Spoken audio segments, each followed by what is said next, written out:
ជំរាបសួរបងប្អូននេះគឺជាថាសកាយប្រកបទៅយោដែលយើងបំពាក់ជាមួយម៉ាស៊ីនកាត់ស្មៅបានណាបាទថាសនេះគឺធ្វើនៅក្នុងស្រុកខ្មែរយើងទេបងប្អូនណាហើយនឹងដុំកាឡេនោះគឺនាំចូលមកពីស្រុកចិនអញ្ចឹងយើងផ្សំផ្គុំជាមួយគ្នាទៅយើងបំពាក់ជាមួយនឹងម៉ាស៊ីនកាត់ស្មៅបានដើម្បីសម្រួលទៅលើការងារកាយប្រកបទៅយោតាមចការបាទអញ្ចឹងថាសនេះជម្រៅរបស់វាគឺបាន2តឹកណាបងប្អូនបាន2តឹកហើយនឹងមុខកាត់នេះគឺបាន8សង់ទីម៉ែត្រប៉ុន្តែទៅលើការប្រើប្រាស់ជាក់ស្ដែងគឺទទឹងរបស់វាអាចរីកពី8ទៅ10សង់ទីម៉ែត្របាទអាចនិយាយឲ្យងាយស្រួលយល់ថាចង្អូរបស់យើងមានទំហំ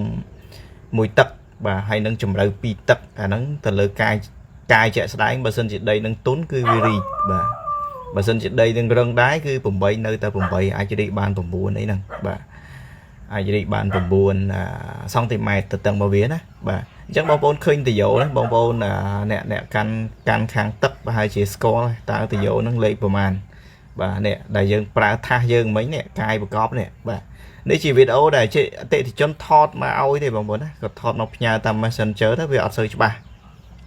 តែបងប្អូនអតិថិជនខ្លះគាត់មាន Telegram អញ្ចឹងគាត់ផ្ញើតាម Telegram ទៅយើង download មកច្បាស់ហ្មងបាទអាហ្នឹងយកទៅប្រើការបានបង្ហាញបងប្អូនយើងដទៃទៀតថាការងារហ្នឹងឧបករណ៍ហ្នឹងគឺគេប្រើយ៉ាងម៉េចគេធ្វើយ៉ាងម៉េចណាបាទអញ្ចឹងអរគុណច្រើនមែនតើបងប្អូនដែលយកទៅហើយតែងតែថតវីដេអូផ្ញើមកវិញណាត្រឡប់មកវិញមានទាំងវីដេអូដែលលើកសរសើរអំពីផលិតផលរបស់យើងហើយនឹងវីដេអូខ្លះគឺមានការសំណូមពរកែតម្រូវនៅត្រង់ចំណុចខ្វះខាតមួយចំនួនអញ្ចឹងយើងស្វាគមន៍ជានិច្ចណាបើថាយើងខ្វះខាតកន្លែងណាអាហ្នឹងគឺបងប្អូនជាផ្នែកជាចំមុះហើយព្រោះបងប្អូនទិញពីយើងយកទៅប្រើប្រាស់ណាជាក់ស្ដែងតម្រូវការបងប្អូនជាក់ស្ដែងយកទៅកាយផ្ទាល់ដាក់ផ្ទាល់បាទហើយស្ថានភាពដីគឺវាខុសគ្នាណាបងប្អូនយកទៅ10នាក់ក្នុងចំណោម10នាក់ហ្នឹងគឺដីពួកគាត់អត់ដូចគ្នាទេណាដីខ្លះក៏មានថ្មដីខ្លះក៏ដីស្អិតដីខ្លះក៏ដីក្តាំងអញ្ចឹងទៅដីខ្លះក៏ដីចាក់វិឡានអញ្ចឹងទៅបាទអញ្ចឹងវាអត់ដូចគ្នាទេអញ្ចឹងនៅពេលដែលពួកគាត់យកទៅប្រើហើយផ្ដល់ព័ត៌មានត្រឡប់មកវិញទាំងព័ត៌មានលើកសរសើរនិងព័ត៌មានសំណូមពរកែតម្រូវពីចំណុចខ្វះខាតគឺវាមានសារៈសំខាន់សម្រាប់ពួកខ្ញុំដែលជាអ្នកធ្វើនេះយកទៅសិក្សាហើយនឹងកែតម្រូវបាទអាប់ដេតវាដើម្បីឲ្យកាន់តែងាយស្រួលជាងមុនបាទអញ្ចឹងមិញបងប្អូនឃើញមានទឹកមានអីហ្នឹងគឺគាត់ប្រើទឹកជំនួយណា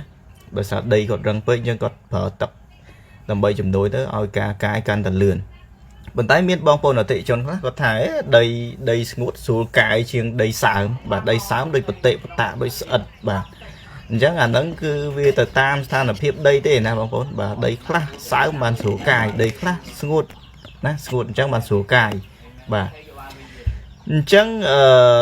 នេះបងប្អូនឃើញខ្ញុំកាន់នឹងដៃនេះគឺថ្មិញរបស់វាណាថ្មិញសម្រាប់យើងបដូរនៅពេលអស់ថ្មិញនេះមកគ្រាប់តា2រៀលកន្លះទេសម្រាប់ថាសតូចបាទតែយើងដោយសារយើងមានថាសធំមួយទៀតថាសធំវាថ្លៃតិចបាទដោយសារដៃក្រាស់ជាងនេះបើសិនជាបងប្អូនអស់ថ្មិញអស់អីអាចតាក់ទងដូរថ្មិញបានណាបាទសម្រាប់ថាសដែលប្រភេទចាប់ខ្ចៅព្រោះថាសយើងមាន2ម៉ូតមានអត់ចាប់ខ្ចៅនិងចាប់ខ្ចៅតម្លៃខុសគ្នាហើយគុណសម្បត្តិគុណវិបត្តិក៏មានរៀងខ្លួនដែរ